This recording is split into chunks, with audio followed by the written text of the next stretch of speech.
here the camera is actually understanding how you're holding the paper and playing the car racing game.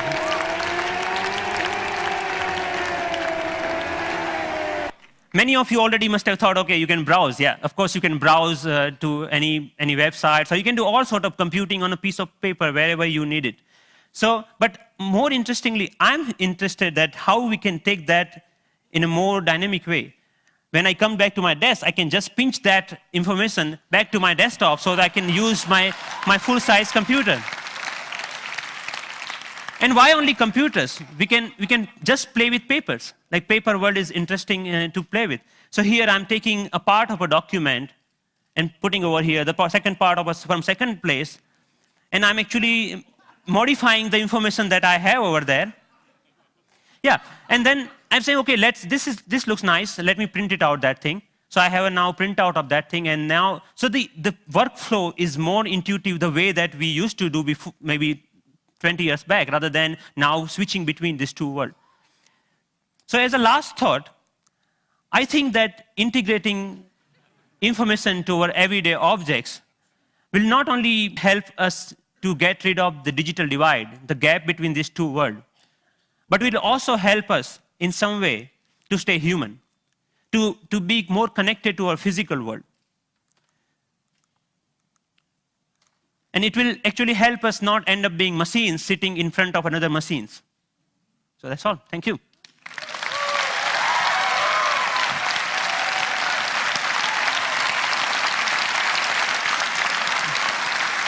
Thank you. Thank you. Thank you. Thank you. Thank you. So Pranav, first of all, I mean, you're a genius. This is incredible, really. Thanks a lot. What are you doing with this? Is there a company being planned, or is this research forever, or what? So there are lots of companies, actually sponsored companies of Media Lab, interested in taking this ahead in a one or the way. The companies like mobile phone operators want to take this in a different way than the NGOs in India are thinking that why can we only have sixth sense? We should have a fifth sense for missing sense people who cannot speak. Maybe this technology can be used for them to speak out in a different way, but maybe speaker system. I mean, what are your own plans? Are you staying at MIT, or are you going to do something with this? I'm trying to make this more available to people so that anyone can develop their own sixth sense device, because the hardware is actually not that hard to manufacture or something hard to make your own. And I will provide all the open source software for them, maybe starting next month. Yeah. So that open source? Wow. Yes. Wow.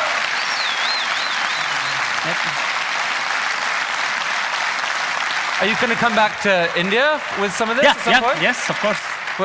I mean, what are your plans? MIT, India, how are you going to split your time going forward? There is a lots of energy here, lots of learning. Like all of this work that you have ever seen is all about my learning in India. And now, even if you see, it's more about the cost effectiveness.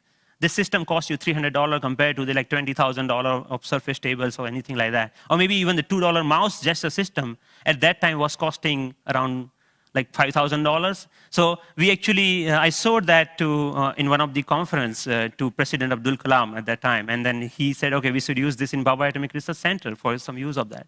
So I'm more excited about how I can bring the technology to masses rather than just staying that technology into lab or environment, something like that. Based on the people we've seen at TED, I would say you're truly one of the 2 or 3 best inventors in the world right now. And it's been an honor to have you here at TED. Thank you. Thank you so much. Nice meeting you. It was fantastic.